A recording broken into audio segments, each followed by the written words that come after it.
नमस्कार. अर्थगंगामध्ये तुम्हा सर्वांचं पुन्हा स्वागत. आपण मंगलाचरणाचे दोन्ही दोहे पूर्ण केले आहेत आणि आजपासून आपण मुख्य चालिसेला म्हणजे 40 चौपायांना सुरुवात करतोय. आज आपण सुरुवात करतोय चालिसेच्या पहिल्या चौपाईपासून. दोहा 13-11 मात्रांच्या लयीत चालतो, तर चौपाई ही 16 मात्रांच्या तालात चालते. ही लय एखाद्या धावणाऱ्या घोड्यासारखी उत्साहवर्धक असते. तर पाहूया पहिली चौपाई. जय हनुमान ज्ञानगुण सागर, जय कपीसतिहू लोक उजागर. चला आता यातील प्रत्येक शब्दाचा आणि त्यामागील कथांचा उलगडा करूया. पहिल्या चरणात तुलसीदासजी म्हणतात, जय हनुमान ज्ञानगुण सागर. जय म्हणजे विजय असो, जय जयकार असो. हनुमान या नावाचा अर्थही सुंदर आहे. हनुमान या नावामागे एक रंजक कथा आहे. लहानपणी त्यांनी सूर्याला फळ समजून गिळायला झेप घेतली होती. तेव्हा इंद्राने रागावून त्यांच्यावर वज्राने प्रहार केला. तो प्रहार त्यांच्या हनुवटीला लागला.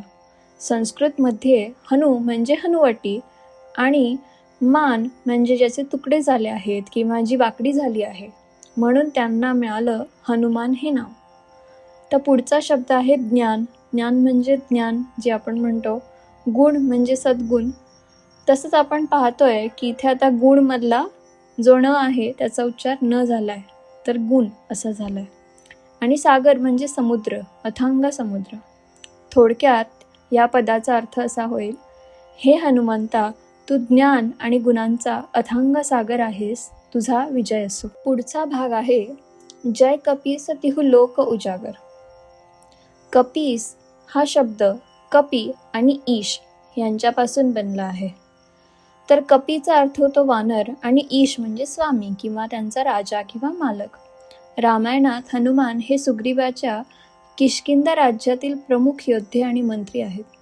वानर सेनेचे नेतृत्व आणि त्यांच्यावरील स्वामित्वामुळे त्यांना कपीस किंवा कपीश असे म्हटले जातात.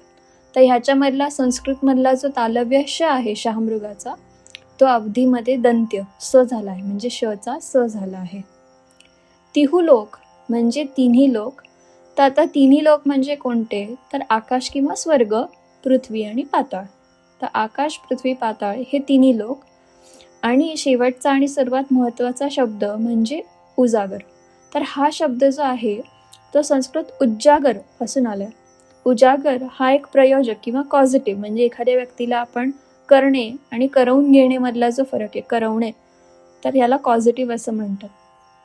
तर उजागरचा अर्थ फक्त प्रकाशने नाही, तर दुसऱ्याला प्रकाशित करणे किंवा त्याची कीर्ती पसरवणे, तो असा उजळून टाकणारा आणि कीर्ती पसरवणारा असा इथे होतो. तर या पदाचा अर्थ असा होईल की हे वानरराज, तुझा जय जयकार असो, तुझ्या तेजाने तिन्ही लोक उजळून निघाले आहे. आणि आता जर आपण या पहिल्या चौपाईचा संपूर्ण अर्थ पाहिला तर तो असा होईल की ज्ञान आणि गुणांचे अथांग सागर असलेल्या हनुमंताचा विजय असो, वानरांचे स्वामी आणि आपल्या तेजाने तिन्ही लोक प्रकाशित करणाऱ्या मारुतीरायाचा जय जयकार असो. आजच्या भागात आपण काही महत्त्वाचे भाषिक बदल पाहिले.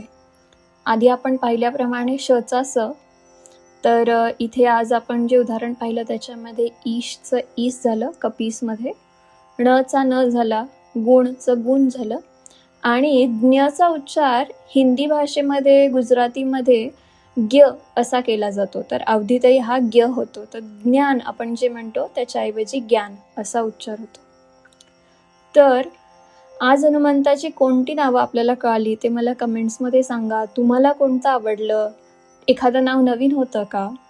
तर पुढच्या भागात आपण भेटूयात आणि दुसरी चौपाईचा अर्थ समजून घेऊयात. तोपर्यंत अर्थगंगेत असेच वाहत राहा. धन्यवाद.